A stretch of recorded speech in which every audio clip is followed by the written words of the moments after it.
You've been struggling with making payslip for multiple employees? Here you got the answer.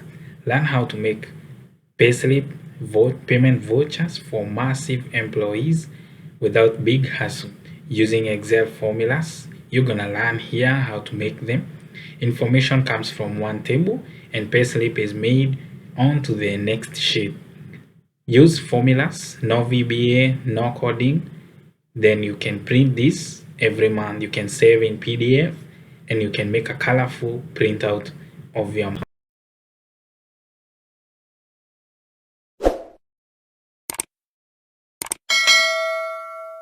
We're gonna touch about payslip, making payslip using formulas or producing massive payslips using Excel formulas, which will be very simple, and anyone from beginner level can make it just by following what I'll be doing in this video. First of all, if you haven't subscribed to my channel, please do so, and as you watch my video, please remember to leave a comment. So here we have this data. As you can see, this is data from, let's say it's from payroll, because we have employment details of employees, employment number, name, designation, bank account. What's in green here, this is the basic salary and all allowances, and these cells with the dark blue color, this is information for deductions, and lastly these three columns here carries the total. We have the basic, gross, and the net salary. So I'm gonna go on to explain a little bit. So let's unhide there's a column here hidden. In fact, we should just keep them hidden. It's just the bank name, department, and bank account. So that we can be able to view all of our table, we will just hide those cells, and so we can be able to see till to the end of our table.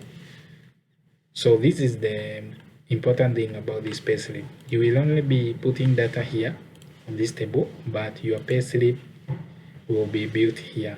You can see we have a very colorful payslip here.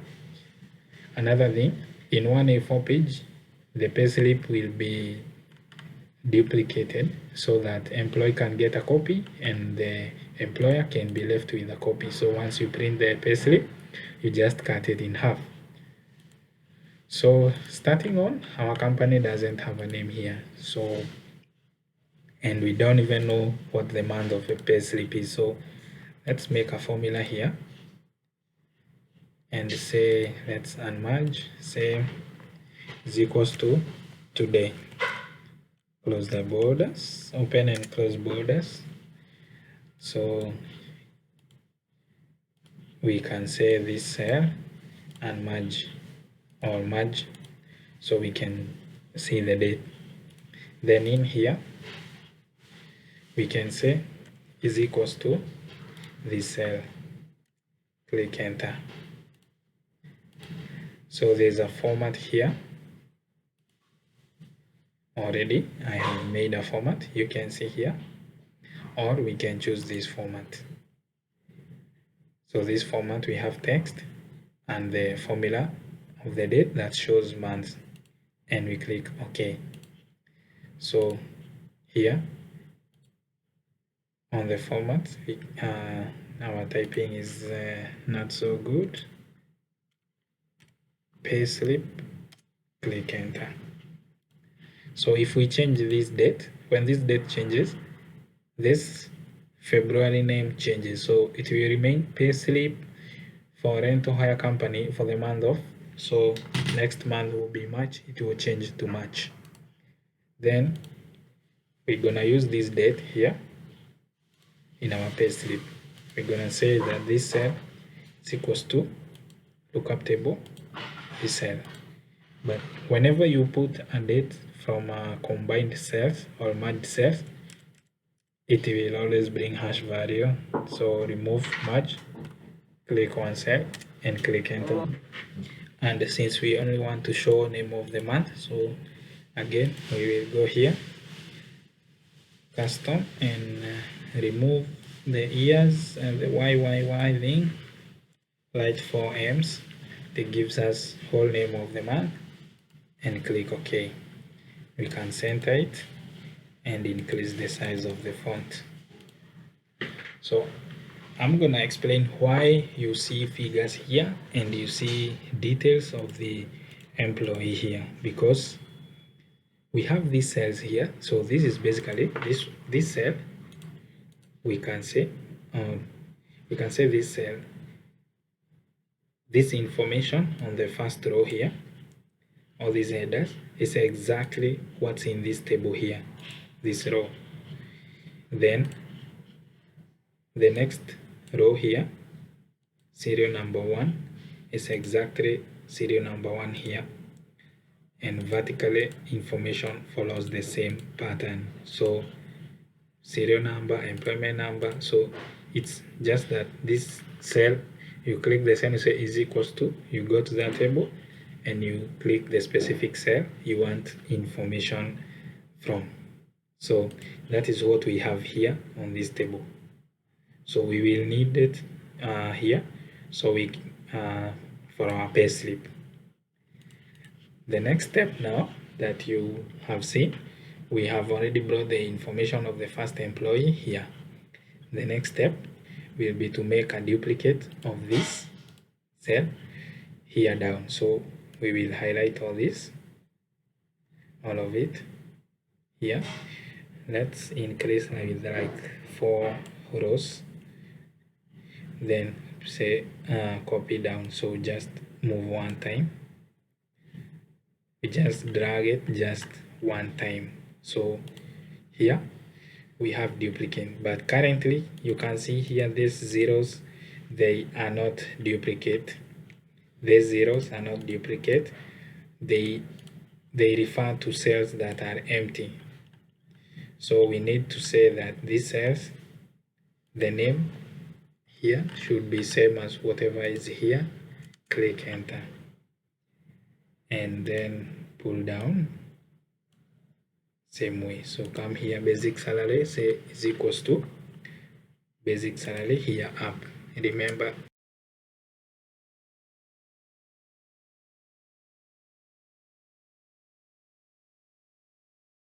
so now we have a duplicate of the payslip. So you can see on the upper payslip here we have gross earning 13,700 and net salary is the same because deductions are empty. These two columns are for salary and allowances. These two columns here show the deduction. So on this side we have zeros, that's why the salary has not been deducted anything, and if you can look here down, it's just the same. So we have completed making a duplicate of the first employee. So what we're gonna do next is now to bring information for the other employees. So this is where the magic is. So you can see that information for the first employee here is just adjacent to the first row of the payslip here. So to get the details of the other employees, to come from the lookup table to the payslip, for the first employee it's easy because this column, this row is just here. We don't need to go down to type it. So I'll remove these digits that you see here, or I can remove any digit in there. So in this column I will write here, let's write the name Jane, click enter. Then we know that this is the trick. The row that carries the information of the employee is just next to the first row of his payslip. So this cell is in the row of the first row of the payslip of this employee. So here I will write AA, and in the next cell I will write BB. So I want to differentiate the row that should carry information and the rows that don't carry information. So these rows, they don't carry information, all of them. So I will write the same information BBB, but the next row after the end of the first payslip will carry the information, so we'll say AA and we click enter. So the reason you see these two here is this is adjacent to serial number 2 in the lookup table here, as you can see. So this will carry information of the next employee. So to make this easier, I will delete this A here, delete. So we can see here we have 18 employees, and in our payslip, one payslip has almost has 50 rows or 49. So I will copy this down. First, I will highlight all of them. I want the cells that have A's, so I will just copy this down. So if you take 50 times 18, it's almost close to 500 plus something. That's almost 1,000. So let me go and stop there at 1,000 almost. So now I come to this cell, we go up, we have gone to up to 1,000 rows, but we need it for our data. So I'll come here, and in this cell I have already put filter. So I'll click this cell, deselect all, and click to see only A. Select A's only. So now I know that this is where I need information for all the employees. So if I pull this down, this will give me what I don't want, because it gives me A54. So I delete and do it manually, because this is serial number 2. So this should be serial number 3. So I just do manually. I say is equals to table serial number 3. Click enter, because we already have 2 here. So this next one, I just say is equals to, on the lookup table, serial number 4. Enter. So for the purpose of speeding up the information, we've already finished.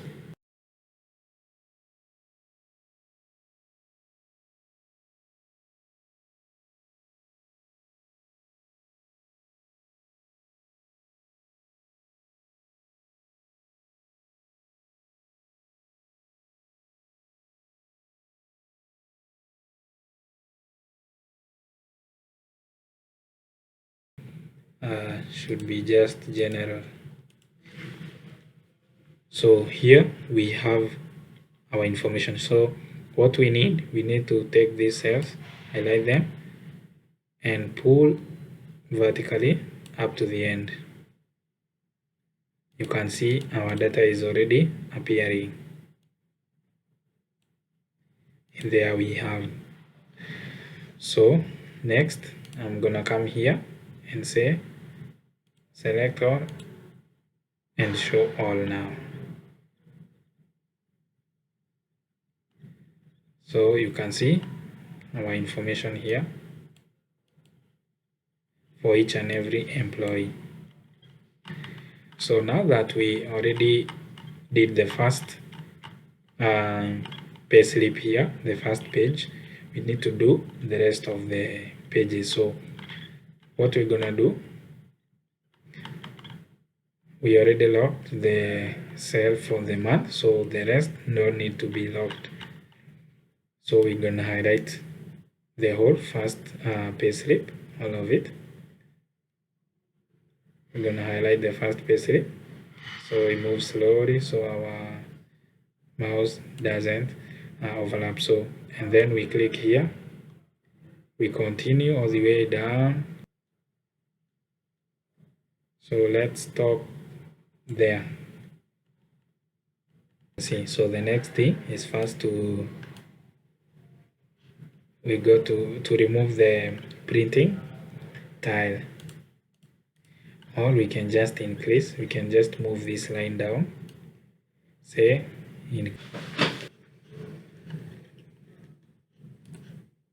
And there we are. So you can see how colorful our pay slips are now. So let's see if we have done the right thing. So let's see, let's move down here. So this is page 8. The name of the employee on page 8 is Anwar Hussein. Employment number is 20-41, and he's a plant operator. So like I told you, the serial number will be the page number. As you can see here, the serial number will be the page number. Anwar Hussein here. The serial number will be the page number. But we need to adjust our page breaks here. As you can see, they are overlapping to different employees. So this is number 2 is okay. Number 3, page number 3 is not okay. So we adjust. You can adjust manually if possible, because we don't have many pages. We can just adjust them manually. So here, so this marks the last line for each employee. So how can we confirm? So this is page number 5. Upper payslip should be same as the payslip down it. So this name is Moazim, and here we have Moazim in the same page 5. So our operation worked perfectly as we wanted. So now we have payslip for 18 employees. So you will just be changing information here on this table, and when you come onto the payslip, you can just print them. You can just print them out. Another way of adjusting the page breaks, you can adjust them. You can adjust the page breaks here from the page layout. There's a video in my channel, you can see there, that touches on Excel basics. There I have touched a lot about page breaks, page layout, on how to work on page layout, to remove printers, to remove page. But here I'm gonna show you a little bit of it. So let's go to like this page where it's not the page breaks are not where we want them to be. So how can we adjust? Let's try increasing the scale size of the information. You can see our page break is moving up, again up. There, we want the page break to be there. So let's see if the next page is okay. It's okay. If the next page is okay, it should be just below the word end. You can see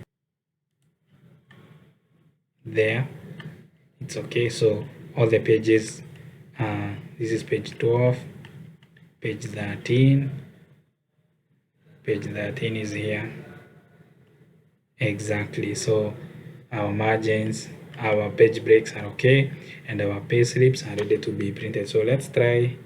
This is how our pay slip will look like. So zoom out.